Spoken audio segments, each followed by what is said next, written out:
السلام علیکم and welcome world of exclusive amazing facts. Hindu مذہب کے پیروکار اپنی میت کو اگنی دیتے ہیں۔ کیا آپ جانتے ہیں پاکستان میں مقیم ہندو کمیونٹی اپنی میت کو جلانے کے بجائے دفن کیوں کرتے ہیں؟ پاکستان کی ایک پراسرار ترین جگہ جس کے بارے میں مشہور کہانیاں سن کر آپ کے واقعی رونگٹے کھڑے ہو جائیں گے۔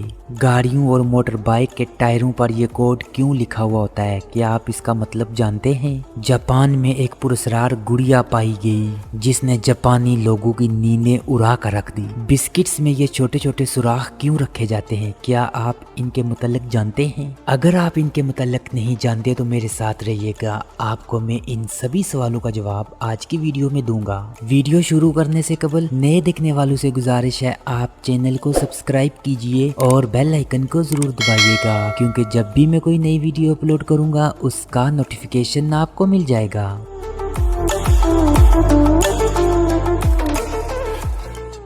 فیکٹ نمبر 5، بسکٹس روزمرہ کی زندگی میں استعمال ہونے والی ایک اہم چیز ہے۔ بسکٹس ڈیفرنٹ قسم کے ہوتے ہیں جن میں کچھ نمکین بھی ہوتے ہیں اور کچھ شوگر فری بھی ہوتے ہیں، لیکن کیا آپ نے کبھی غور کیا ہے ان بسکٹس پر چھوٹے چھوٹے سوراخ کیوں ہوتے ہیں؟ ان کی آخر وجہ کیا ہے؟ دیگر بسکٹس کی نسبت کریم والے بسکٹوں میں سوراخ لازمی رکھے جاتے ہیں۔ کیا آپ جانتے ہیں اس کی وجہ کیا ہے؟ ایک مشہور بسکٹ بنانے والی کمپنی نے بالآخر اس راز سے پردہ اٹھا دیا ہے۔ بین الاقوامی بسکٹ برانڈ بریبن نے برطانیہ میں موجود اپنی مینوفیکچرنگ کمپنی کا دورہ کروایا جس میں انہوں نے بسکٹ بننے کے عمل کو دکھایا۔ فیکٹری مینیجر نے بتایا کہ کریم والے بسکٹوں میں سوراخ اس لیے رکھے جاتے ہیں تاکہ بیکنگ کے دوران گرم درجہ حرارت ان سوراخوں کے ذریعے باہر نکل جائے۔ ان کے مطابق اگر اس بھاپ کو باہر نکلنے کا موقع نہیں ملے گا تو اس سے بسکٹ ٹوٹ سکتا ہے، اس میں نمی رہ جائے گی اور اس بسکٹ میں دراڑیں بھی پڑ سکتی ہیں، جس کے بعد ہمیں ایک ناقابل فروخت اور خراب پروڈکٹ کھانے کو مل سکتی ہے۔ فیکٹ نمبر 4،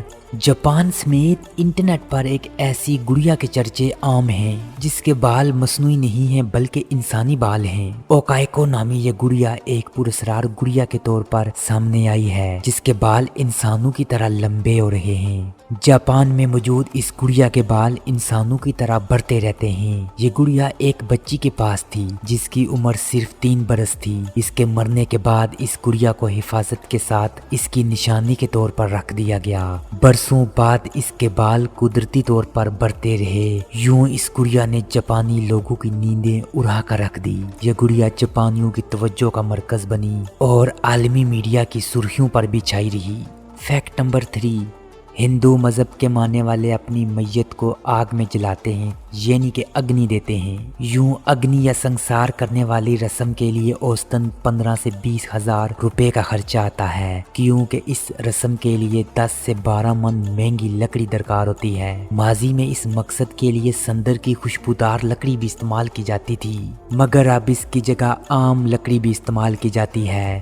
یوں اس عمل کے لیے گھی، کافور، ناریل کا تیل، اگربتی بھی جلانے کی رسم میں درکار ہوتی ہے۔ مہاراج نہال چند کے مطابق اگنی سنسکار کے لیے آنے والا خرچہ بھی ایک اور سبب ہے جس کے باعث غریب لوگ دفنانے کو ترجیح دیتے ہیں۔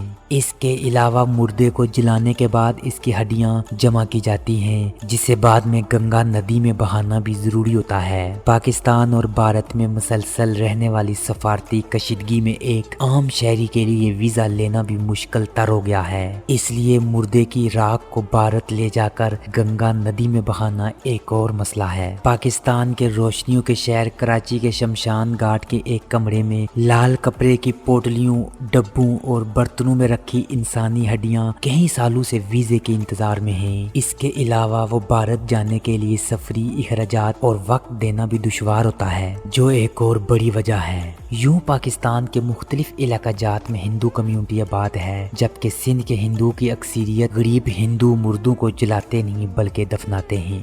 Fact number 2،